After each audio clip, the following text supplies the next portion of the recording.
ما ننسخ من آية أو ننسها نأت بخير منها أو مثلها ألم تعلم أن الله على كل شيء قدير ألم تعلم أن الله له ملك السماوات والأرض وما لكم من دون الله من ولي ولا نصير صدق اللہ العظیم۔ ان آیات مبارکہ کا ترجمہ اگرچہ ہم کر چکے ہیں، لیکن اس کا جو اصل مفہوم ہے اور اس کا پس منظر ہے اس کو سمجھنا ضروری ہے۔ آپ کو معلوم ہے کہ اللہ کا دین آدم سے لے کر این دم تک ایک ہی ہے۔ نوح کا دین، موسیٰ کا دین، عیسیٰ کا دین، محمد کا دین صلی اللہ علیہ وسلم علیہ الصلوۃ دین ایک ہی ہے۔ شریعتوں میں فرق رہا ہے، اور یہ فرق جو رہا ہے اس کا اصل سبب یہ ہے کہ نوع انسانی مختلف اعتبارات سے ارتقاء کی مراحل طے کر رہی تھی۔ ذہنی پختگی، شعور کی پختگی، پھر سوشل ایولیوشن، تمدنی ارتقاء، یہ مسلسل جاری تھا۔ لہذا اس ارتقاء کے جس مرحلے میں رسول آئے اسی کی مناسبت سے ان کو تعلیمات دے دی گئیں۔ ان میں وہ حصے بھی تھے کہ جو ایٹرنل ہیں، جو ہمیشہ رہیں گے، اور ایسے بھی تھے کہ جو اس زمانے کی مناسبت سے تھے۔ اب جب اگلا رسول آئے گا تو ظاہر بات ہے کہ ان میں سے کچھ چیزوں میں تغیر و تبدل ہو جائے گا، کچھ چیزیں نئی آ جائیں گی، کچھ پرانی ساقط ہو جائیں گی۔ یہ پرانی چیزوں کا ساقط ہونا یہ کہلاتا ہے ناسخ ہونا، ناسخ و منسوخ کا مسئلہ، کہ وہ حکم منسوخ ہو گیا اور اس کی جگہ پر کوئی اور حکم آ گیا ہے۔ یا تو اللہ تعالیٰ تعین کے ساتھ منسوخ فرماتے ہیں، یا یہ کہ اس شے کو سرے سے لوگوں کے ذہنوں سے زائل کر دیتے ہیں۔ اعتراض یہ کر رہے تھے یہودی کہ اگر تو یہ دین وہی ہے جو موسیٰ کا تھا تو ظاہر بات ہے کہ پھر شریعت پوری وہی ہونی چاہیے۔ اس کے اعتراض کا جواب ہے جو یہاں دیا جا رہا ہے، اور یہی مسئلہ پھر قرآن میں بھی ہے۔ قرآن کی بھی تدریج کے ساتھ شریعت کی تکمیل ہوئی ہے۔ جیسا کہ میں نے پہلے عرض کیا تھا، شریعت کا بلو پرنٹ آپ کو سورہ بقرہ میں مل جائے گا آگے چل کر، لیکن شریعت کی تکمیل ہوئی ہے سورہ مائدہ میں۔ یہ جو تقریباً 5-6 سال کا وقفہ ہے، اس میں کچھ احکام شروع میں دیے گئے، پھر ان میں رد و بدل کر کے، اور پھر آخر میں الیوم اکملت لکم دینکم واتممت علیکم نعمتی ورضیت لکم الاسلام دینا۔ تو یہ ناسخ و منسوخ کا مسئلہ صرف سابقہ شریعتوں اور شریعت محمدی میں نہیں ہے صلی اللہ علیہ وسلم، بلکہ خود شریعت محمدی میں بھی زمانی اعتبار سے ارتقاء ہوا ہے کہ پہلے شراب کے بارے میں حکم دیا گیا کہ اس کی مضرت زیادہ ہے، گناہ کا پہلو زیادہ ہے، کچھ فائدے بھی ہیں، بس۔ اس کے بعد آیا اگر شراب کے نشے میں ہو تو نماز مت پڑھو، نماز کے قریب مت جاؤ۔ سورہ مائدہ میں آخری حکم آ گیا، حل انتم منتہون، اب باز آتے ہو کہ نہیں آتے، حرام کر دیا گیا۔ تو یہ تدریجاً ہوا ہے۔ تو ناسخ و منسوخ قرآن میں بھی ہے، اور ناسخ و منسوخ قرآن اور تورات کے مابین بھی ہے۔ تو ہم نہیں منسوخ کرتے کوئی آیت یا بھلوا دیتے ہیں اس کو، نأت بخیر منہا، ہم اس سے بھی بہتر لے آتے ہیں، او مثلہا، یا اس جیسی ہی۔ الم تعلم ان اللہ علی کل شیء قدیر، اب یہ کہ یہ تو اللہ کی اتھارٹی ہے، مالک الملک وہ ہے، دین اس کا ہے، اس میں وہ جس طریقے سے چاہے کسی چیز کے اندر تبدیلی پیدا کر دے۔ الم تعلم ان اللہ لہ ملک السماوات والارض ما لکم من دون اللہ من ولی ولا نصیر ام تریدون ان تسألوا رسولکم کما سئل موسیٰ من قبل، کیا تم یہ چاہتے ہو کہ سوال کرو یا مطالبہ کرو اپنے رسول سے بھی اسی طرح کے جس طرح کی باتیں کی گئی تھی موسیٰ سے پہلے؟ مثلا ہم دیکھ چکے ہیں کہ ان سے کہا گیا کہ ہم نہیں مانیں گے جب تک کہ اللہ کو دیکھ نہ لے عیاناً، یا اسی طرح کے اور مطالبے جو حضرت موسیٰ علیہ السلام سے کیے جاتے تھے۔ یہاں مسلمانوں کو سکھایا جا رہا ہے کہ اس روش سے باز آؤ، ایسی بات تمہارے اندر پیدا نہیں ہونی چاہیے۔ وَمَن يَتَبَدَّلِ الْكُفْرَ بِالْإِيمَانِ فَقَدْ ضَلَّ سَوَاءَ السَّبِيلِ، ظاہر بات ہے ایسی حرکتیں بھی اب مسلمانوں میں سے بھی جو منافقین ان میں شامل تھے وہی کر رہے ہوں گے۔ اس لیے فرمایا کہ جو کوئی ایمان کو ہاتھ سے دے کر کفر کو لے لے گا، یعنی منافق کیونکہ دو طرفہ ہوتا ہے، اب اس کا بھی امکان ہوتا ہے کہ یکسو ہو جائے کفر کی طرف، اور اس کا بھی امکان ہوتا ہے کہ بالآخر یکسو ہو جائے ایمان کی طرف۔ مذبذبین بین ذالک کی کیفیت میں جو مبتلا ہے، اس کے دو یہ امکانات ہیں۔ تو جو کفر کی طرف جا کر مستقل طور پر راغب ہو گیا اس کا ذکر ہے۔ ومن یتبدل الکفر بالایمان فقد ضل سواء السبیل، تو وہ تو سیدھی راہ سے بھٹک گیا۔ ود کثیر من اہل الکتاب لو یردونکم من بعد ایمانکم کفارا، اہل کتاب میں سے بہت سے لوگ ہیں جو چاہتے ہیں کہ کسی طرح لوٹا کر لے جائیں تمہیں تمہارے ایمان کے بعد، پھر کفار بنا دیں۔ یہ ایسے ہی ہے کہ جیسے کسی بلی کی دم کٹ جائے تو وہ یہ چاہے گی کہ ساری بلیوں کی دمیں کٹ جائیں تاکہ وہ کوئی علیحدہ سے نمایاں نہ رہے۔ تو وہ چاہتے تھے کہ یہ چیزیں جو ہیں ان کو واپس لے آیا جائے، اہل ایمان کو بھی کفر میں لے آیا جائے، حسدا من عند انفسہم، اور یہ ان کا طرز عمل ان کے حسد کی وجہ سے کہ کیوں یہ نعمت جو ہے ان کو دے دی گئی۔ من بعد ما تبین لہم الحق، اس کے بعد کہ ان پر حق بالکل واضح ہو چکا ہے، وہ جان چکے ہیں، پہچان چکے ہیں، کسی مغالطے میں نہیں ہے، غلط فہمی میں نہیں ہے۔ فاعفوا واصفحوا، یہ بہت اہم ہے مقام۔ تو اے مسلمانوں تم معاف کرتے رہو اور صرف نظر سے کام لو۔ اس کا اصل مطلب کیا ہے؟ ابھی تو چونکہ مدنی دور کا آغاز ہو رہا ہے، ابھی کشمکش کے اور کشاکش کے اور مقابلے کے اور تصادم کے بڑے سخت مراحل آ رہے ہیں۔ چونکہ تمہارا سب سے پہلا جو محاذ ہے وہ تو کفار مکہ کے خلاف ہے، سب سے بڑھ کر وہی آئیں گے، تم پر حملے کریں گے، جنگیں ہوں گی، تو فوری طور پر یہ جو آستین کے سانپ ہیں ان کو ابھی چھیڑو مت، جب تک یہ پڑے رہیں ڈورمنٹ، انہیں پڑا رہنے دو۔ ایک وقت آئے گا، یہاں یوں سمجھیے کہ یہ حکم دیا رہا ہے فی الحال انہیں چھیڑو مت، ان کے طرز عمل کے بارے میں زیادہ توجہ نہ دو، فاعفو، معاف کرتے رہو، درگزر کرتے رہو۔ اور وصفحو کہتے ہیں، صفح کہتے ہیں ایک طرف کا، یہ صفح ہے، یہ ورق ہے، صرف نظر کر لینا، دیکھا اندیکھا کر لینا، نظر انداز کر دینا، حتی یاتی اللہ بامرہ، یہاں تک کہ اللہ اپنا فیصلہ لے آئے۔ ایک وقت آئے گا کہ پھر مسلمانوں کو غلبہ آخری حاصل ہو جائے گا، اور جب جو یہ باہر کے دشمن ہیں ان سے تم نبٹ لو گے، پھر یہ کہ ان اندرونی دشمنوں کے خلاف بھی تمہیں آپ آزادی دی جائے گی کہ ان کو بھی ان کے کیفر کردار تک پہنچا دو۔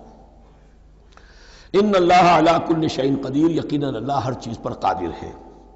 واقیموا الصلاۃ وآتوا الزکاۃ، نماز قائم رکھو، زکوٰۃ دیتے رہو۔ وما تقدموا لانفسکم من خیر تجدوہ عند اللہ، اور جو کچھ بھی تم خیر میں سے، بھلائی میں سے اپنے لیے آگے بھیجو گے، کوئی مال خرچ کر رہے ہو تو خرچ کہاں ہو گیا؟ وہ تو اللہ کے ہاں ڈپازٹ ہو گیا، جمع ہو گیا، تو ڈیوائن بینک کے اندر۔ وما تقدموا لانفسکم من خیر تجدوہ عند اللہ، اسے اللہ کے پاس پاؤ گے۔ ان اللہ بما تعملون بصیر، یقیناً جو کچھ تم کر رہے ہو اللہ اسے دیکھ رہا ہے۔ وقالوا لن يدخل الجنة الا من كان هودا او نصارى، اب دیکھیے جب یہ نئی امت اب تشکیل پا رہی ہے تو یہودی اور نصرانی جو ایک دوسرے کے دشمن تھے مسلمانوں کے مقابلے میں جمع ہو گئے، انہوں نے کہنا یہ شروع کیا وقالوا لن يدخل الجنة، ہرگز نہیں داخل ہوگا جنت میں، الا من كان هودا او نصارى، سوائے اس کے جو یا تو یہودی ہو یا نصرانی ہو۔ جیسے ہمارے ہاں بھی ہوتا ہے، اہل حدیث کے مقابلے میں دیوبندی بریلوی جمع ہو جائیں گے، چاہے وہ آپس میں ایک دوسرے کے ساتھ جو بھی ان کا بیر ہے وہ اپنی جگہ ہے۔ اسی طریقے سے اہل تشیع کے مقابلے میں شاید اور جو ہے اہل سنت کے لوگ جمع ہو جائیں۔ تو ایک کامن اینمی جب آ جاتا ہے تو پھر یہ ہے کہ وہ لوگ جن کے اپنے اندر بڑی کنٹرڈکشنز ہیں وہ پھر ایک متحدہ محاذ بناتے ہیں۔ وقالوا لن يدخل الجنة الا من كان هودا او نصارى تلك امانيهم، یہ لفظ دوبارہ آ گیا، یہ ان کی خواہشات ہیں، من گھڑت خیالات ہیں، ان کی وشفل تھنکنگ ہے۔ قل هاتوا برهانكم ان كنتم صادقين، کہو ان سے لاؤ کوئی دلیل اگر تم سچے ہو، دلیل کتاب سے لاؤ، کہیں تورات میں لکھا ہے یہ، کہیں یہ انجیل میں لکھا ہے، جو تورات اور جو انجیل تمہارے پاس ہے اسی میں سے دکھا دو کہ یہ لکھا ہوا ہو، کہیں لکھا ہوا نہیں۔ اب یہاں پر وہ یونیورسل ٹروتھ آ رہا ہے، بلا من اسلم وجہہ للہ وہو محسن، کیوں نہیں، ہر وہ شخص کے جو اپنا چہرہ اللہ کے سامنے جھکا دے اور وہ محسن ہو، اس کا رویہ صدق پر، سچائی پر، حسن کردار پر مبنی ہو، سر کا جھکانا منافقانہ نہ ہو، جزوی نہ ہو کہ کچھ مانا کچھ نہیں مانا. بلا من اسلم وجہہ للہ وہو محسن فلہ اجرہ عند ربہ، تو اس کے لیے اس کا اجر محفوظ ہے اس کے رب کے پاس. فلا خوف علیہم ولا هم یحزنون، نہ ان پر کوئی خوف ہوگا اور نہ ہی وہ حزن سے دوچار ہوں گے. یہ دوسری آیت ہے کہ جس سے کچھ لوگوں نے استدلال کیا ہے کہ ایمان بالرسالت ضروری نہیں ہے.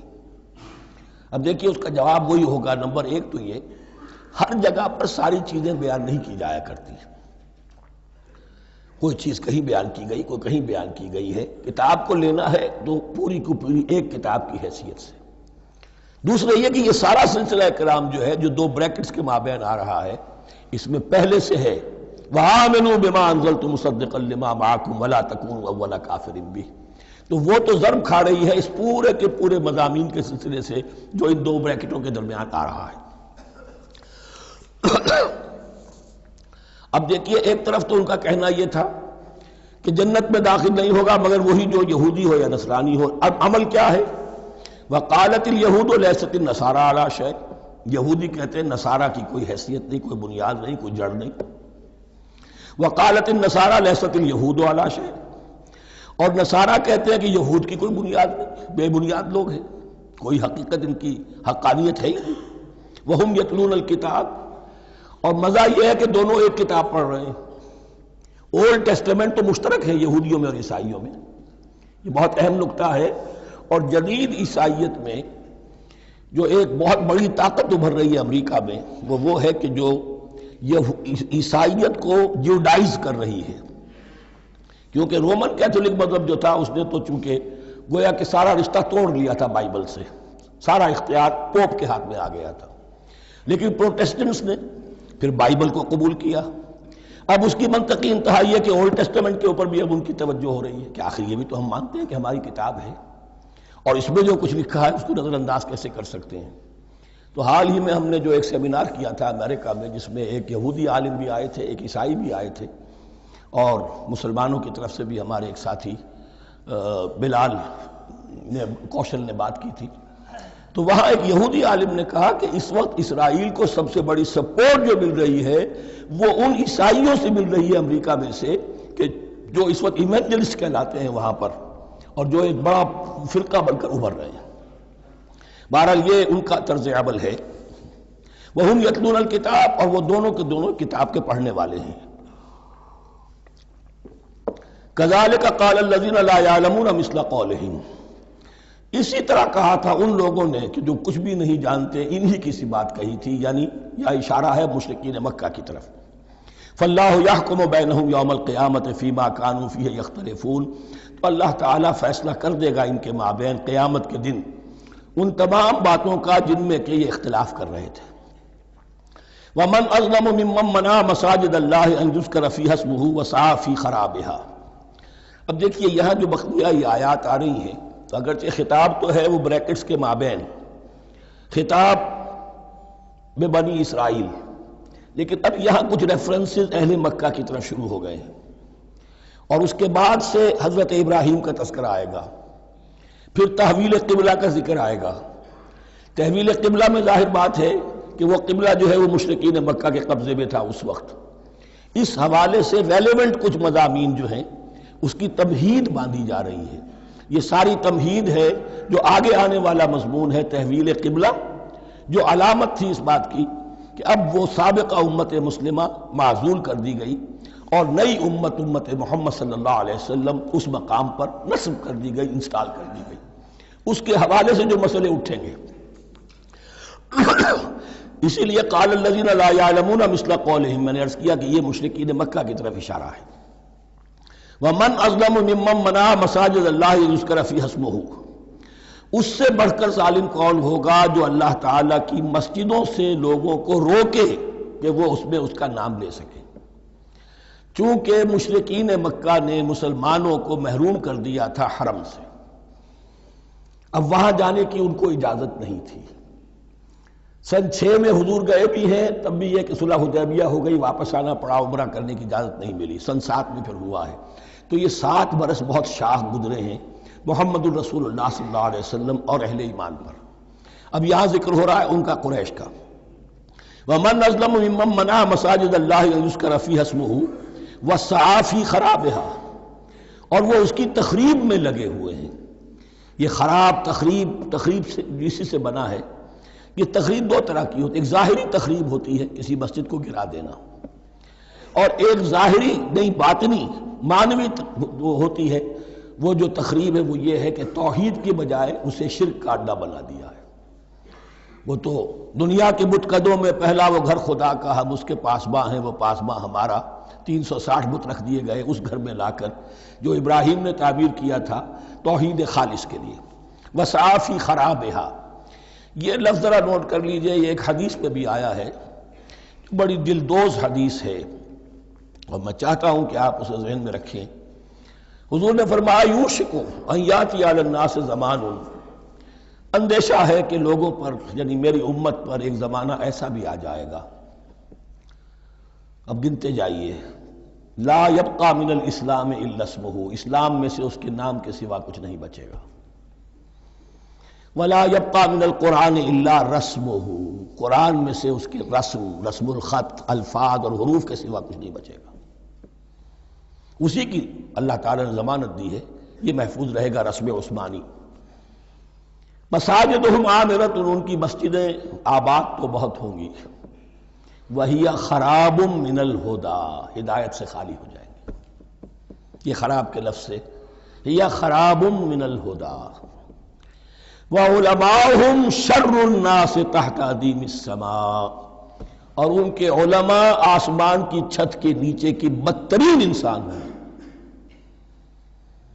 من عندہم تخرج الفتنۃ وفیہم تعود، فتنہ انہی کے اندر سے برآمد ہوگا اور انہی میں گھس جائے گا، یعنی ان کا کام فتنہ انگیزی، مخالفت، جنگ و جدال، بھڑکانا، اپنے اپنے فرقے کے لوگوں کے جذبات کو بھڑکاتے رہنا اور مسلمانوں کے اندر اختلافات کو ہوا دینا، یہی ان کا کام رہ جائے گا۔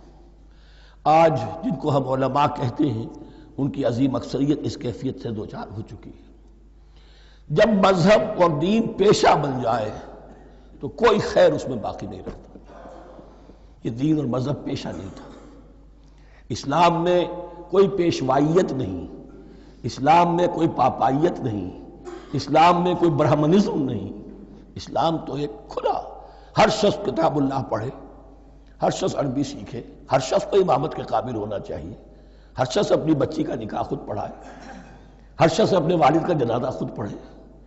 یہ جو ہم نے پیشہ بنا دیا ہے اور پھر انہیں پیسے دیتے، ظاہر بات ہے کہ پھر اس پیشے کے اندر تو پیشے میں عیب نہیں، رکھیے نہ فرہاد کو نام، پھر تو پیشہ میں تو جو کچھ پیشہ ورانہ چشمکیں ہوتی ہیں اور جو خباثتیں ہوتی ہیں وہ آتی ہیں۔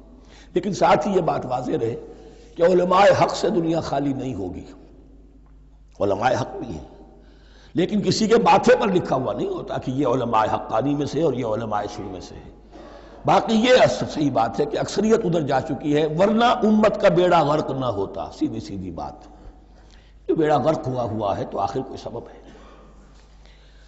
اولئک ما کان لہم ان یدخلوها الا خائفین، ایسے لوگوں کو تو سوائے اس کے ان کا کوئی مقام نہیں ہے کہ انہیں داخل ہونے کی بھی اجازت نہیں ہونی چاہیے اس میں، یعنی اللہ کی مسجدوں میں، مگر خوف زدہ ہو کر، ڈر کر۔ لہم فی الدنیا خزی، ان کے لیے دنیا میں بھی رسوائی اور ذلت ہے، لہم فی الآخرۃ عذاب عظیم، اور آخرت میں ان کے لیے عذاب عظیم ہے۔ وللہ المشرق والمغرب، اب دیکھیے تمہید ہو رہی ہے تحویل قبلہ کے لیے۔ اب ظاہر بات ہے کہ بڑی حساس جو ہے وہ ایک کیفیت تھی یہ تو یروشلم کے ساتھ جن کو دلچسپی تھی اور ان کے دلوں میں اس کی عقیدت تھی، مکہ مکرمہ اور بیت اللہ کے ساتھ جن کو دلچسپی تھی اور ان کے دلوں میں اس کی عقیدت تھی، تو اس حوالے سے یہ قبلہ بدلنا، اور 2 دفعہ بدلا ہے قبلہ۔ پہلے آ کے مدینے میں حضور نے یروشلم کی طرف 16 مہینے نماز پڑھی اور پھر تحویل قبلہ ہوا، تو اب اس میں کئی امتحان ہو گئے، وہ آگے آ جائے گا، لیکن اس کی تمہید باندھی جا رہی ہے۔ للہ المشرق والمغرب، مشرق اور مغرب سب اللہ کے ہیں، یعنی اگر ہم رخ کرتے ہیں مغرب کی طرف تو اس کے معنی یہ نہیں ہے کہ اللہ مغرب میں ہے، معاذ اللہ، اللہ تو جہت سے، مقام سے ماورا، وراء الورا۔ یہ تو یہ ہے کہ ایک یکسانیت پیدا کرنے کے لیے، اجتماعی رنگ دینے کے لیے ایک چیز کو قبلہ بنا دیا، علامت ہے۔ غالب نے ٹھیک کہا ہے، قبلے کو اہل نظر قبلہ نما کہتے ہیں۔ قبلہ جو ہے وہ مسجود تو نہیں ہے پرے سرحد ادراک سے اپنا مسجود، قبلے کو اہل نظر قبلہ نما کہتے ہیں۔ للہ المشرق والمغرب فینما تولوا فثم وجہ اللہ، جدھر بھی تم رخ کرو گے وہ اللہ ہی کا رخ ہے۔ ان اللہ واسع علیم، یقیناً اللہ بہت وسعت والا ہے، بہت وسعت والا ہے، وہ کسی سمت میں محدود نہیں ہے، اور علیم ہے، ہر شے کا جاننے والا ہے۔ دیکھیے یہاں یہ آیت کہہ کے اور چھوڑ دیا مسئلہ، اگلے مسئلے پر آ گئے۔ آگے آپ کو پتہ چلے گا کہ یہ در حقیقت ایک تمہید باندھی جا رہی ہے تحویل قبلہ کے لیے۔ وقالوا اتخذ اللہ ولدا سبحانہ، اور ان میں وہ بھی ہیں، اب ظاہر بات ہے یہاں پھر اشارہ ہو رہا ہے وہ اہل مکہ کی طرف، جنہوں نے یہ کہا ہے کہ اللہ نے اولاد اپنے لیے اختیار کی، یعنی وہ کہتے تھے کہ یہ جو فرشتے ہیں یہ اللہ کی بیٹیاں ہیں، نصارہ کہتے تھے کہ حضرت مسیح اللہ کے بیٹے ہیں، اور یہودیوں کا بھی ایک گروہ ایسا تھا جو حضرت عزیر کو اللہ کا بیٹا کہتا تھا۔ بل لہ ما فی السماوات والارض، نہیں، آسمانوں اور زمین میں جو کچھ ہے اسی کی ملکیت ہے، سب مخلوق ہیں، مملوک ہیں، خالق اور مالک صرف وہ ہے۔ کل لہ قانتون، اور سب کے سب اس کے فرما بردار ہیں، بڑے سے بڑا رسول، بڑے سے بڑا ولی، بڑے سے بڑا فرشتہ، بڑے سے بڑے اجرام سماویہ، سب کل لہ قانتون، بدیع السماوات والارض، وہ آسمان اور زمین کو پیدا کرنے والا ہے بغیر کسی شے کے۔ یہ ابداع اور خلق، ان میں فرق ہے۔ ابداع، بلکہ شاہ ولی اللہ دہلوی نے حجت اللہ البالغہ کا جو پہلا چیپٹر ہے اس کو یہی 3 عنوان دیے ہیں۔ اللہ تعالیٰ کے افعال بنیادی طور پر 3 ہیں، ابداع، خلق، تدبیر۔ ابداع ہے جسے انگریزی میں کہتے ہیں کریشن ایکس نہیلو، عدم محض سے کچھ بنا دیا، کچھ نہیں تھا اور بنا دیا، کن فیکون، یہ ابداع ہے۔ خلق ہے اب ایک چیز سے دوسری چیز بنانا، گارے سے انسان بنایا، یہ تخلیق ہے، آگ سے جن بنا، یہ تخلیق ہے، نور سے فرشتے بنا، یہ تخلیق ہے۔ تو ابداع، بدیع وہ ہے کہ جس نے نئی چیز، اسی لیے بدعت ہمارے ہاں کہلاتی ہے وہ شے جو دین میں نہیں تھی اور خام خواہ لا کے شامل کر دی گئی، جس کی کوئی جڑ بنیاد دین میں نہیں ہے، وہ بدعت ہے۔ اس سے یہ لفظ بدیع السماوات والارض، وَإِذَا قَضَىٰ أَمْرًا فَإِنَّمَا يَقُولُ لَهُ كُن فَيَكُونُ، اس کی شان تو یہ ہے کہ جب وہ کسی معاملے کا فیصلہ کر لیتا ہے تو بس کہتا ہے کہ ہو جا، اور وہ ہو جاتی ہے۔ وَقَالَ الَّذِينَ لَا يَعْلَمُونَ لَوْلَا يُكَلِّمُنَا اللَّهُ وَتَأْتِينَا آیَةٌ، اور کہا ان لوگوں نے جو علم نہیں رکھتے، یہاں پھر وہی مشرکین مکہ کی طرف روح سخن ہے، کیوں نہیں بات کرتا ہم سے اللہ، اور کیوں نہیں کوئی لے آتا ہمارے پاس کوئی نشانی۔ یہ میں عرض کر چکا ہوں، یہ مضمون جو ہے کہ ان کا مطالبہ تھا بہت شدت کے ساتھ کہ کوئی معجزے ویسے ہی دکھاؤ جیسے تم کہتے ہو کہ عیسیٰ نے دکھائے تھے، موسیٰ نے دکھائے تھے، تو ہمارے یہ مطالبے پورے کر دو، ہم مان لیں گے۔ یہ ذکر آئے گا سورہ انعام میں اور پھر سورہ بنی اسرائیل میں۔ كَذَلِكَ قَالَ الَّذِينَ مِن قَبْلِهِمْ مِثْلَ قَوْلِهِمْ، اسی طرح کی باتیں جو لوگ ان سے پہلے آئے تھے وہ بھی کہتے رہے۔ تشابہت قلوبہم، ان کے دل ایک دوسرے سے مشابہ ہو گئے ہیں۔ قد بینا الآیات لقوم یوقنون، اور ہم نے تو اپنی آیات کو واضح کر دیا ہے ان لوگوں کے لیے جو یقین کرنا چاہیں۔ انا ارسلناک بالحق بشیرا ونذیرا، اے نبی ہم نے آپ کو بھیجا ہے حق کے ساتھ بشیر اور نذیر بنا کر۔ بنیادی حیثیت آپ کی یہ ہے کہ آپ اہل حق کو بشارت دیں، فراح و ریحان و جنت نعیم، فسلام لک من اصحاب الیمین، یہ بشارت دیجئے۔ اور جو غلط راستے پر جائیں، کفر کریں، منافقت میں مبتلا ہوں، ملحد ہوں اور بدعملی کریں، ان کو آپ خبردار کر دیجئے کہ جہنم ان کے لیے تیار کر دی گئی ہے۔ آپ کا کام دعوت ہے، ابلاغ ہے، تبلیغ ہے، نصیحت ہے۔ وَلَا تُسْأَلُ عَنْ أَصْحَابِ الْجَحِيمِ، آپ سے سوال نہیں کیا جائے گا جہنمیوں کے بارے میں کہ اے محمد یہ کیوں جہنم میں پہنچ گئے، ہم نے تمہیں بھیجا تھا، تمہارے ہوتے ہوئے یہ جہنمی کیوں ہو گئے؟ نہیں، یہ آپ کی ذمہ داری نہیں ہے۔ کون جنت میں جانا چاہتا ہے، کون جہنم میں جانا چاہتا ہے، یہ آدمی کا اپنا فیصلہ ہے۔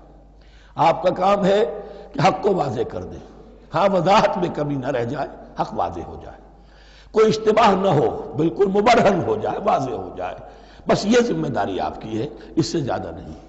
یہ مسئولیت جو ہوتی ہے، انسان اگر اپنی اصل مسئولیت سے زیادہ ذمہ داری اپنے سر پر ڈال لے تو اس سے بھی بہت بڑی بڑی گمراہیاں پیدا ہوتی ہیں، اور اس کا جو تذکرہ ہو رہا ہے بڑی گمراہی تو معاذ اللہ وہ تو ہمارے حوالے سے ہوتی ہے۔ ہمارے ہاں کی بہت سی جماعتیں جو ہیں اسی طرح کی غلطیوں کی وجہ سے وہ غلط راستوں پر پڑ گئی، پوری تحریکیں برباد ہو گئی۔ لیکن یہاں بھی حضور کا معاملہ کیا ہو رہا تھا کہ حضور چاہتے تھے کہ کسی طرح یہ علماء یہود ایمان لے آئیں۔ بہرحال حضور کے دل میں رغبت، آخر مکے میں آپ تھے تو دعائیں مانگتے تھے، اے اللہ عمرو ابن ہشام اور عمر ابن خطاب میں سے کسی ایک کو تو میری جھولی میں ڈال دیں۔ تو اسی طرح کی دعا آپ نے کی ہوگی۔ فرمایا وَلَن تَرْضَىٰ عَنْكَ الْيَهُودُ وَلَا النَّصَارَىٰ حَتَّىٰ تَتَّبِعَ مِلَّتَهُمْ۔ اے نبی کسی مغالطے میں نہ رہیے، ہرگز راضی نہیں ہوں گے آپ سے نہ یہ یہودی اور نہ نصرانی جب تک کہ آپ پیروی نہ کریں ان کی ملت کی۔ لہذا امید منقطع کر لیجیے، اس لیے کہ زیادہ امید ہو تو مایوسی ہو جاتی ہے۔ اقبال نے بہت خوب کہا ہے بندہ مومن کے بارے میں، جس کی امیدیں قلیل جس کے مقاصد جلیل۔ مقصد اونچا لیکن امید قلیل رکھیے، اللہ چاہے گا تو ہو جائے گا، نہیں چاہے گا تو میرا کام تو اپنی حد تک اپنا فرض ادا کر دینا ہے۔ اس سے زیادہ کی جو ہے خواہش اپنے دل میں پالیں گے، کسی اجلت پسندی میں گرفتار ہو جائیں گے، کہیں دائیں بائیں ہک اور کرک کے ذریعے سے کہیں پہنچنے کی کوشش کریں گے اور اپنے آپ کو بھی برباد کر لیں گے۔ لن ترضى عنك اليهود ولا النصارى حتى تتبع ملتهم قل ان هدى الله هو الهدى، کہہ دیجئے دیکھو ہدایت تو ہے اللہ کی ہدایت۔ وَلَئِنِ اتَّبَعْتَ أَهْوَاءَهُمْ، اور نبی آپ بھی کان کھول کر سن لیں، اگر آپ نے ان کی خواہشات کی پیروی کی، یہاں ہم جوڑ دیں گے الفاظ بالفرض بفرض محال، اگر آپ نے ان کی خواہشات کی پیروی کی کچھ چلو لے دو کر معاملہ کر لو، کچھ ان کی بات مانو، کچھ اپنی بات منوا لو۔ یہ مکے میں بھی قریش کی طرف سے بھی آیا تھا کہ کچھ اپنی بات منوا لیجئے، کچھ ہماری مانی، کمپرومائز کیجئے۔ اب ظاہر بات ہے کہ یہاں اب یہود کے ساتھ یہی معاملہ ہے۔ وَلَئِنِ اتَّبَعْتَ أَهْوَاءَهُمْ بَعْدَ الَّذِي جَاءَكَ مِنَ الْعِلْمِ مَا لَكَ مِنَ اللَّهِ مِنْ وَلِيٍّ وَلَا نَصِيرٍ، اور اگر بفرض محال آپ نے پیروی کی ان کی خواہشات کی، اس کے بعد کہ آپ کے پاس علم آ چکا تو نہیں ہوگا کوئی بھی اللہ کے مقابلے میں آپ کے لیے کوئی مددگار یا حمایتی۔ معاذ اللہ معاذ اللہ، حق کی تلوار بڑی ننگی ہے، اور یہاں اللہ کا عدل یہ فرد سے فرد تک بدلتا نہیں ہے، نہ امت سے امت کی طرف بدلے گا، قوم اور کسی اور قوم سے ایک معاملہ کسی دوسری قوم سے کوئی اور معاملہ نہیں۔ اللہ کے اصول ہیں، اللہ کے قوانین ہیں، اس کی فطرت ہے، فطرت اللہ التی فطر الناس علیہا، پھر یہ کہ اس کی سنت ہے، لن تجد لسنت اللہ تحویلا ولن تجد لسنت اللہ تبدیلا۔ الذین آتیناہم الکتاب یتلونہ حق تلاوتہ، وہ لوگ کہ جنہیں ہم کتاب دیتے ہیں وہ اس کی تلاوت کرتے ہیں جیسا کہ اس کی تلاوت کا حق ہے۔ اس پر میں نے اپنے کتابچے میں بحث کی ہے، تلاوت کا اصل حق کیا ہے۔ مسلمانوں پر قرآن مجید کے حقوق نامی کتابچہ، اب یہاں پہ تفصیل سے بیان کرنے کا وقت نہیں ہے، لیکن ایک بات جان لیجئے کہ تلاوت کا لفظ جو قرآن کے لیے قرآن نے اختیار کیا یہ بڑا ذو معنیین ہے۔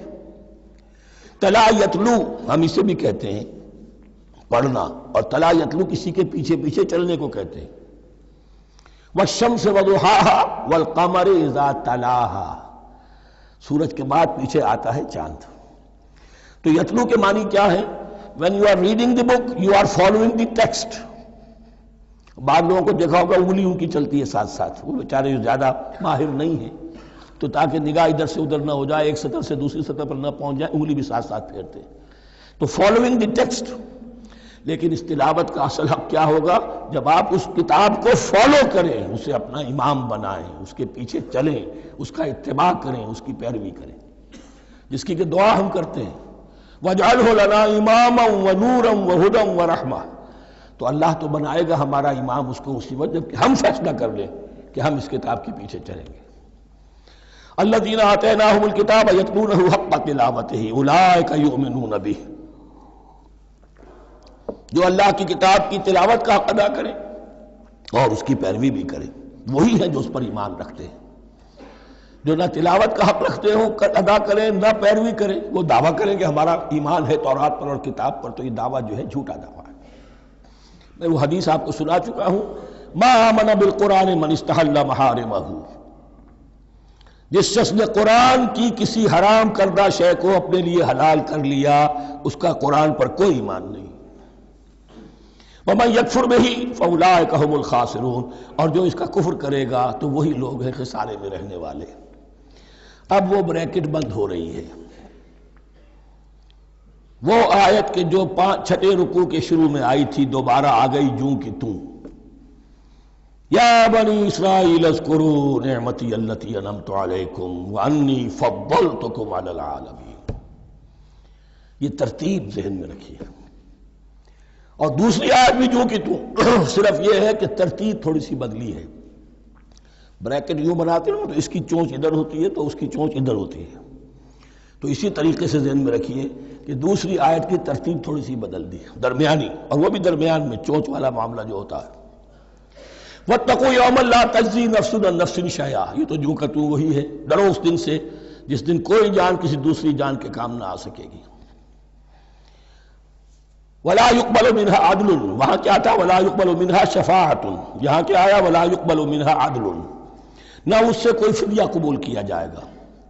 وَلَا تَنْفَعُهَا شَفَاعَةٌ، یہ شفاعت بعد میں لے آئے، عدل پہلے لے آئے، وہاں شفاعت پہلے ہے عدل بعد میں، بس یہ تبدیلی ہے۔ وَلَا هُمْ يُنصَرُونَ، اور یہ پھر جو کا تو وہی جو پہلی آیت میں تھا، جو چھٹے رکوع کی دوسری آیت ختم ہوئی، نہیں انہیں کوئی مدد مل سکے گی۔ یہ جو حصہ تھا جو تقریباً 10 رکوعوں پر مشتمل تھا، سورہ بقرہ کے 18 رکوع کہ جن میں روح سخن ہے سابقہ امت مسلمہ کی طرف، 4 رکوع بڑے عموم کے حامل تھے، لیکن بین السطور وہاں بھی اشارے موجود تھے، روح سخن جو تھا وہ بنی اسرائیل کی طرف۔ 10 رکوعوں میں صراحت کے ساتھ ساری گفتگو انہی سے ہے، الا یہ کہ ایک جگہ مسلمانوں سے خطاب کر لیا، کچھ آخر میں اہل مکہ کا تذکرہ بھی ہو گیا۔ اب اس کے بعد ذکر شروع ہو رہا ہے حضرت ابراہیم علیہ السلام کا۔ وہ بات سمجھ لیجئے کہ کیا وجہ ہے اس کی۔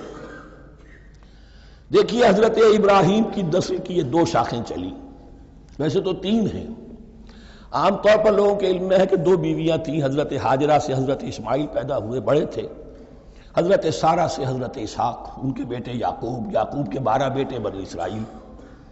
حضرت اسماعیل کو حضرت ابراہیم نے آباد کیا خانہ کعبہ کے پاس لا کر، بواد غیر ذی زرع، تو وہاں یہ جو ایک نسل چلی۔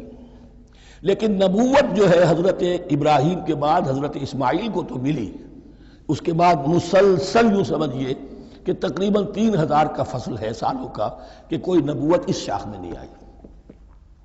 نبوت کا سلسلہ چلا دوسری شاخ میں، حضرت یعقوب، حضرت اسحاق، حضرت یعقوب، حضرت یوسف، چلتے جائیے، اور پھر حضرت موسیٰ اور عیسیٰ سے شروع ہو کر حضرت موسیٰ اور ہارون سے شروع ہو کر حضرت عیسیٰ اور یحییٰ تک 1400 برس مسلسل۔ اگرچہ تیسری شاخ بھی تھی، بنو قطورہ کہلاتے، تیسری اہلیہ آپ کی تھی قطورہ، بنی قطورہ میں سے ان کی اولاد بڑی کثیر تھی، ان میں سے ایک مدین تھے، مدین یا مدیان، ان میں حضرت شعیب کی بعثت ہوئی تھی۔ حضرت شعیب بھی حضرت ابراہیم کی نسل میں سے ہیں، لیکن بنی مدیان میں سے۔ بہرحال اب چونکہ حضور کی بعثت ہوئی بنی اسماعیل میں، ادھر بنی اسرائیل ہیں، ان سے یہ خطاب ہو رہا ہے سابقہ امت مسلمہ، اور اب یہ امامت الناس منتقل ہونے والی ہے بنی اسرائیل سے بنی اسماعیل کو۔ تو اب اگر اس انتقال کے وقت نقل، اگر وہ جو کامن فیکٹر ہے اس کا تذکرہ کیا جائے تو بات آسان ہو جائے گی۔ ابراہیم ہی تو جد امجد ہے نا تمہارے، تم یعقوب کی اولاد ہو ٹھیک ہے، لیکن یعقوب کس کے بیٹے تھے؟ اسحاق کس کے بیٹے تھے؟ ابراہیم کے۔ تو یہ دوسری نسل بھی تو ابراہیم ہی کی ہے۔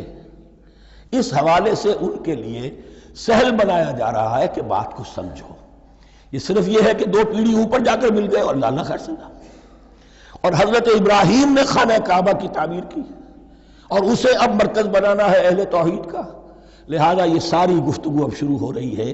4 رکوع اب وہ ہیں 15ویں سے شروع ہو کر 18ویں تک، جن کا اصل مضمون ہے تحویل قبلہ۔ وَإِذِ ابْتَلَىٰ إِبْرَاهِيمَ رَبُّهُ بِكَلِمَاتٍ فَأَتَمَّهُنَّ، اور ذرا یاد کرو جب ابراہیم کو آزمایا اس کے رب نے بہت سی باتوں میں۔ میرا ایک کتابچہ ہے حضرت ابراہیم کی شخصیت پر، حج اور عید الاضحیٰ اور ان کی اصل روح، اور اس میں ایک تحریر ہے، ایک تقریر ہے۔ جو تحریر ہے وہ مجھے بہت پسند ہے کہ کیسے کیسے امتحان آئے ہیں حضرت ابراہیم علیہ السلام پر۔ فَأَتَمَّهُنَّ، اب یہ ایک جملے میں ایک پوری داستان ہے۔ اس نے ان سب کو پورا کیا، سب میں پاس ہو گیا، ہر امتحان سے کامیابی کے ساتھ with flying colors ہر امتحان سے نکلے۔ قال انی جاعلک للناس اماما، تب ہم نے کہا اے ابراہیم اب میں تمہیں نوع انسانی کا امام بنانے والا ہوں۔ قال ومن ذریتی، انہوں نے کہا اور میری نسل کے بارے میں بھی یہ وعدہ ہے کہ نہیں؟ قال لا ینال عہد الظالمین، فرمایا میرا یہ عہد ظالموں سے متعلق نہیں ہوگا۔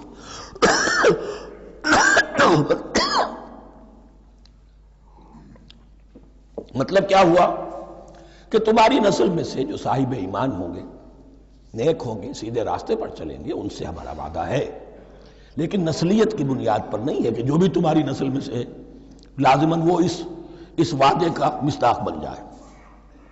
وَإِذْ جَعَلْنَا الْبَيْتَ مَثَابَةً لِلنَّاسِ وَأَمْنًا، اور یاد کرو جب کہ ہم نے گھر کو، اپنے گھر کو، بیت اللہ کو قرار دے دیا لوگوں کے لیے زیارت کی جگہ، لوٹ کے آنے، لوٹ کر آؤ، حج کرو، مَثَابَةً لِلنَّاسِ وَأَمْنًا، اور اسے امن کا گھر قرار دے دیا۔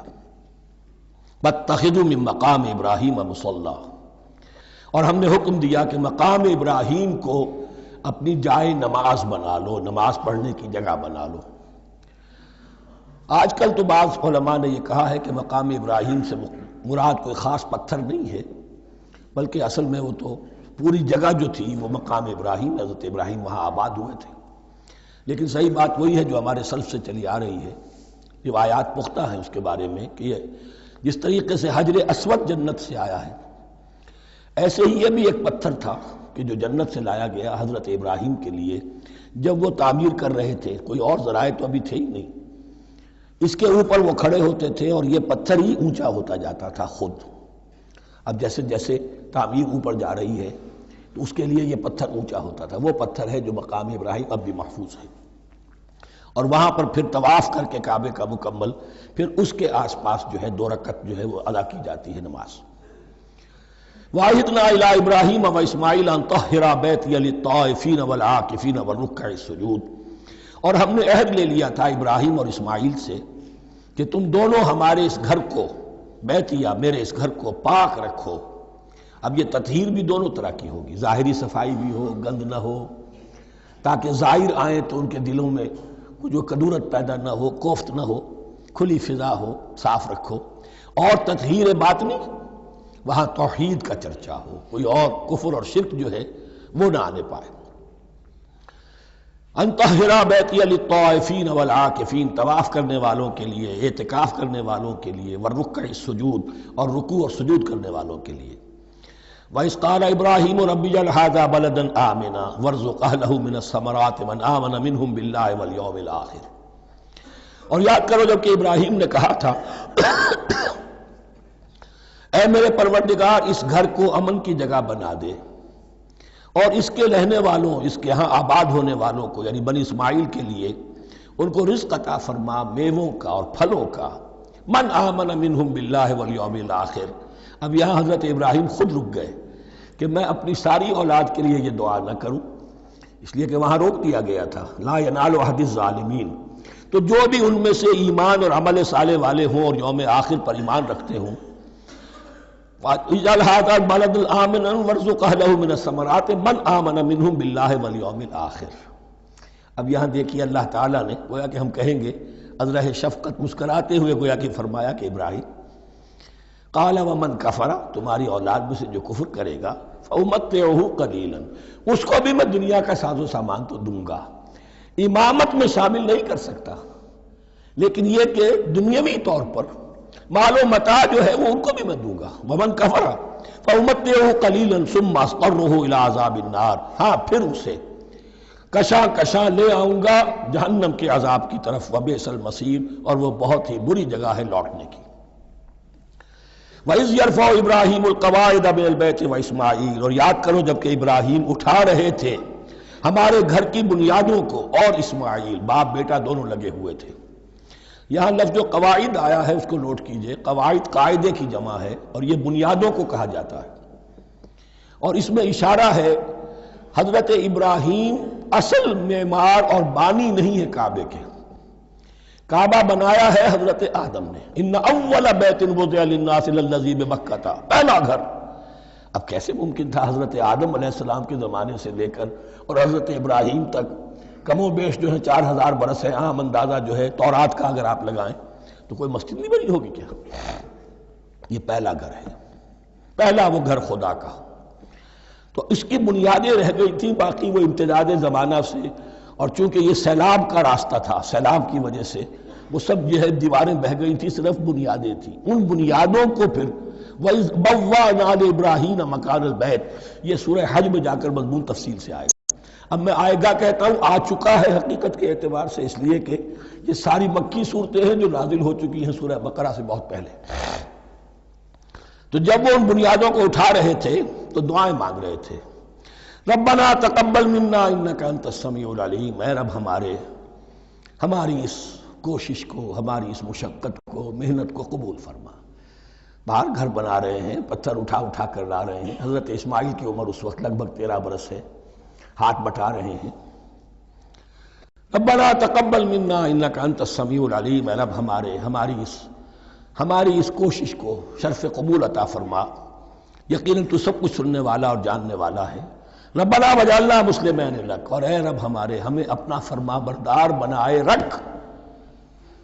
نوٹ کیجئے ابراہیم کہہ رہے ہیں، تو میں اور آپ اگر مطمئن ہو جائیں کہ میری موت لازماً حق پر ہوگی تو بہت بڑا دھوکہ ہے۔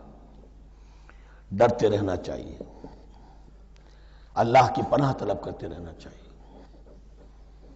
ربنا وجعلنا مسلمین لک، اے اللہ ہم دونوں کو اپنا فرما بردار بنائے رکھ، ومن ذریتنا امۃ مسلمۃ لک، اور ہم دونوں کی نسل میں سے اٹھائیو برپا کی جو ایک امت جو تیری فرما بردار امت ہو۔ وارنا مناسکنا، اور اے پروردگار تیرا گھر تو ہم نے یہ بنا دیا، اب اس کے جو رسومات ہیں وہ ہمیں سکھا، جو مناسک حج ہیں۔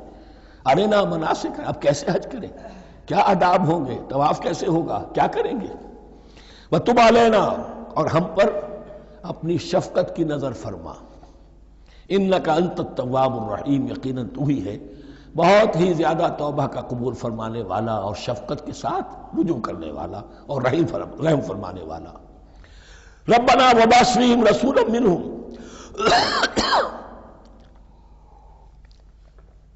اور اے ہمارے پروردگار ہماری اس نسل میں، اب چونکہ ہماری نسل مراد ہے بنی اسماعیل، بنی اسرائیل اسماعیل کی نسل میں سے تو نہیں ہے نا، یہاں دونوں کی نسل سے مراد ہے تو وہ بنی اسماعیل۔ ہماری اس نسل میں اٹھائیو ایک رسول انہی میں سے، باہر کا نہ ہو، کوئی مغایرت کا، اجنبیت کا پردہ حائل نہ ہو۔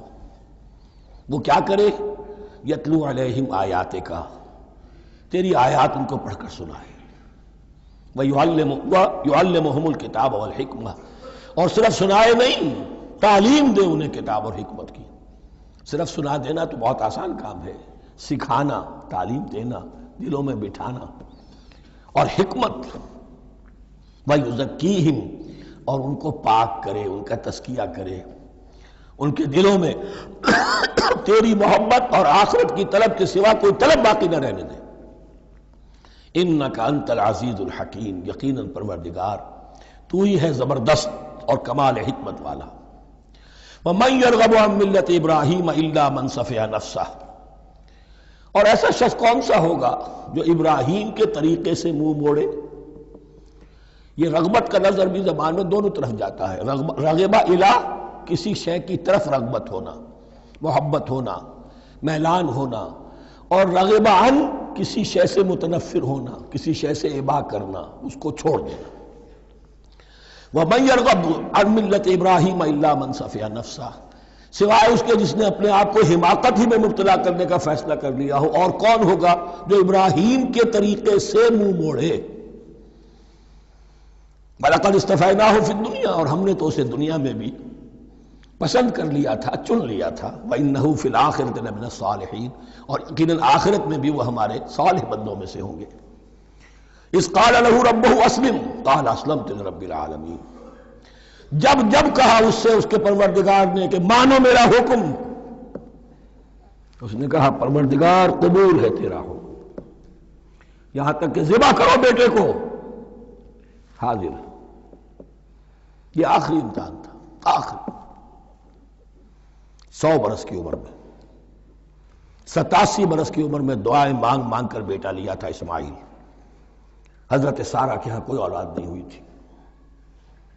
اب وہ 13 برس کا تھا، بازو بن گیا تھا، اور اس وقت ذبح کرنے کا حکم آیا. جب بھی کہا ہم نے مانو ہمارا حکم، قال اسلمت لرب العالمین. اللہ تعالی ہمیں بھی توفیق دے کہ اس کی پیروی کریں. وَوَصَّىٰ بِهَا إِبْرَاهِيمُ بَنِيهِ وَيَعْقُوبُ، اور اسی کی وصیت کی تھی ابراہیم نے بھی اپنے بیٹوں کو اور یعقوب نے بھی. یا بنی، وہ کیا تھی نصیحت؟ اے میرے بیٹو، ان اللہ اصطفیٰ لکم الدین، دیکھو اللہ نے تمہارے لیے دین کو پسند فرما لیا ہے. کون سا دین؟ فلا تموتن الا وانتم مسلمون، اور دیکھنا موت نہ آنے پائے مگر فرما برداری کی حالت میں. یہی بات آئے گی سورہ آل عمران میں مسلمانوں سے خطاب کر کے، یا ایھا الذین آمنوا اتقوا اللہ حق تقاتہ ولا تموتن الا وانتم مسلمون، اور ان الدین عند اللہ الاسلام ومن یبتغ غیر الاسلام دینا فلن یقبل منہ. ام کنتم شہداء اذ حضر یعقوب الموت، کیا تم اس وقت موجود تھے جب یعقوب کی موت کا وقت آیا؟ جب آدم کی یعقوب پر موت، یہ لفظی ترجمہ ہوگا. اذ حضر یعقوب الموت اذ قال لبنیہ ما تعبدون من بعدی، حضرت یعقوب نے اپنے سارے بیٹوں کو جمع کیا، 12 کے 12، اور مصر میں پہنچ چکے تھے یہ حضرت یوسف علیہ السلام کے ذریعے سے، جو سورہ یوسف میں ساری کہانی آئے گی. وہاں انتقال ہوا تو انہوں نے اپنے بیٹوں کو جمع کیا. اذ قال لبنیہ ما تعبدون من بعدی، میرے بعد تم کس کی پوجا کرو گے، کس کی پرستش کرو گے؟ یہ بات نہیں تھی کہ انہیں معلوم نہیں تھا، لیکن یہ کہ ایک میثاق، قول و قرار اور پختہ کرنے کے لیے. قالوا نعبد الہک و الہ آبائک ابراہیم و اسماعیل و اسحاق، انہوں نے کہا کہ ہم پوجیں گے، بندگی کریں گے، پرستش کریں گے آپ کے معبود کی اور آپ کے آبا ابراہیم، اسماعیل اور اسحاق کے معبود کی. اور یہ کوئی مختلف معبود نہیں ہے، الہ واحدہ، وہ تو ایک ہی الہ ہے. وَنَحْنُ لَهُ مُسْلِمُونَ، ہم اس کے لیے اس کے سامنے سر جھکاتے ہیں، اسی کی فرما برداری کا اقرار کرتے ہیں. تِلْكَ أُمَّةٌ قَدْ خَلَتْ، یہ آیت 2 مرتبہ آئے گی اسی رکوع میں. یہ ایک گروہ تھا انسانوں کا جو گزر گیا، ابراہیم، اسماعیل، اسحاق، یعقوب، ان کی اولاد. قد خلت، وہ گزر گئے. لہا ما کسبت ولکم ما کسبتم، ان کے لیے تھا جو انہوں نے کمایا، اور تمہارے لیے ہوگا جو تم کماؤ گے. یعنی یہاں پدرم سلطان بود کا کوئی مقام نہیں ہے. ہر شخص کے لیے اپنا عمل، اپنا ایمان، اپنی کمائی. وَلَا تُسْأَلُونَ عَمَّا كَانُوا يَعْمَلُونَ، تم سے یہ نہیں پوچھا جائے گا کہ وہ کیا کرتے تھے، تم سے پوچھا جائے گا تم کیا کر کے لائے ہو. تو راچے ہے پدرم سلطان بود، تو راچے ہے. تم کیا ہو بھائی، تو اپنی بات کرو، باپ تمہارا سلطان تھا، ہوگا. وَقَالُوا كُونُوا هُودًا أَوْ نَصَارَىٰ تَهْتَدُوا، لیکن اس پس منظر میں اب ان کی خباثت کو نمایاں کیا جا رہا ہے کہ یہ تو تھی وصیت ابراہیم کی اور یعقوب کی، اور اس وقت کے یہود و نصارہ کا کیا رویہ ہے؟ قَالُوا كُونُوا هُودًا أَوْ نَصَارَىٰ تَهْتَدُوا، وہی متحدہ محاذ حضور کے خلاف. یا تو یہودی، انہوں نے کہا کہ یا یہودی ہو جاؤ یا نصرانی تو ہدایت پر ہو جاؤ گے. قُلْ بَلْ مِلَّةَ إِبْرَاهِيمَ حَنِيفًا، کہہ دیجئے نہیں، بل نتبع، ہم تو نتبع یہاں پر محذوف مانیے، بل نتبع ملت ابراہیم حنیفا، نہیں ہم تو پیروی کریں گے ابراہیم کے طریقے کی بالکل یکسو ہو کر. وما کان من المشرکین، اور وہ مشرکوں میں سے نہیں تھے. قولوا آمنا باللہ، اب یہاں مسلمانوں کو حکم دیا جا رہا ہے. دیکھو تم ان کے جو کچھ وہ کہتے ہیں اس کے جواب میں تم یہ کہو، قولوا کہو آمنا باللہ، ہم ایمان رکھتے ہیں اللہ پر، وما انزل الینا، اور جو کچھ نازل کیا گیا ہماری جانب، وما انزل الی ابراہیم و اسماعیل و اسحاق و یعقوب، اور جو کچھ نازل کیا گیا ابراہیم اور اسماعیل اور اسحاق اور یعقوب کی طرف، والاسباط، اور ان کی اولاد کی طرف، وما اوتی موسیٰ و عیسیٰ، اور جو کچھ دیا گیا موسیٰ کو اور عیسیٰ کو، وما اوتی النبیون من ربہم، اور جو کچھ دیا گیا تمام نبیوں کو ان کے رب کی طرف سے. لا نفرق بین احد منہم، ہم ان میں سے کسی کے مابین تفریق نہیں کرتے، ہم سب کو مانتے ہیں. دیکھیے یہ تفضیل، کسی کو ایک کو زیادہ افضل سمجھنا دوسرے سے، یہ اور بات ہے. وہ تو سورہ آل عمران میں آئے گا تلک الرسل فضلنا بعضهم علی بعض. تفریق یہ کہ ایک کو مانے ایک کو نہ مانے. ان رسولوں میں سے ایک کا انکار سب کا انکار ہے. لا نفرق بین احد منہم ونحن له مسلمون، اور ہم نے تو اسی کی فرما برداری کا قلادہ اپنی گردن میں ڈال دیا ہے. فَإِنْ آمَنُوا بِمِثْلِ مَا آمَنْتُمْ، پھر اے مسلمانوں اگر یہ بھی ایمان لائیں یہود اور نصارہ بالکل اسی طرح جیسے تم ایمان لائے ہو، نو کمپرومائز، ٹھیک ٹھیک وہی دین اختیار کریں، وہی راستہ جو کہ محمد کے ذریعے سے تمہیں دیا گیا صلی اللہ علیہ وسلم.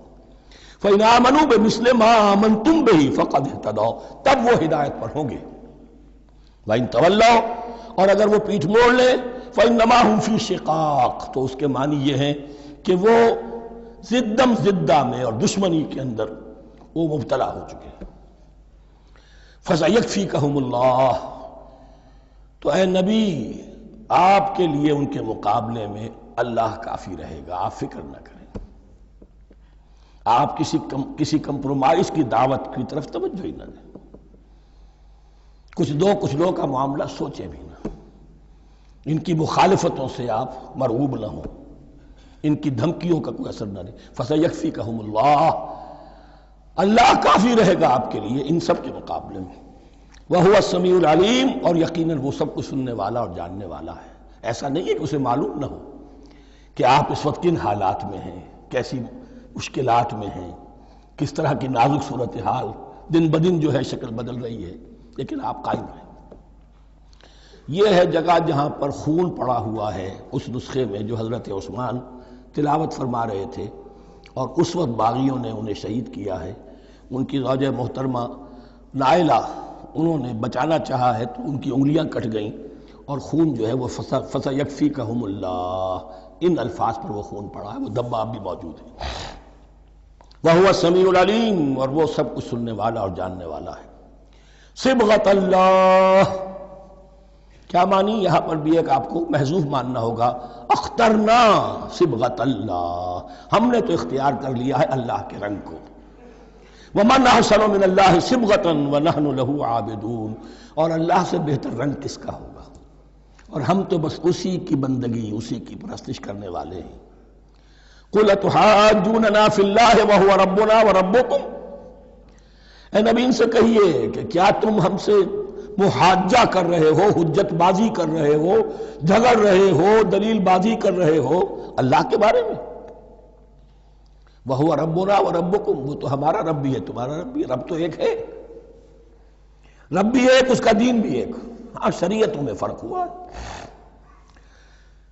قُلْ أَتُحَاجُّونَنَا فِي اللَّهِ وَهُوَ رَبُّنَا وَرَبُّكُمْ وَلَنَا أَعْمَالُنَا وَلَكُمْ أَعْمَالُكُمْ، رب تو ہمارا بھی وہ تمہارا بھی وہ، البتہ ہمارے لیے ہوں گے ہمارے عمل، تمہارے لیے ہوں گے تمہارے عمل. وَنَحْنُ لَهُ مُخْلِصُونَ، اور ہم تو اس کے لیے اپنے آپ کو خالص کر لینے والے ہیں.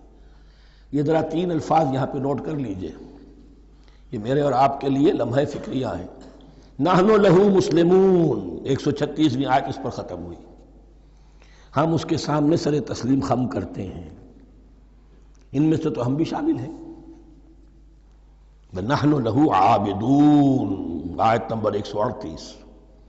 ہم اس کی بندگی کرنے والے ہیں، اسی کی بندگی کرنے والے ہیں.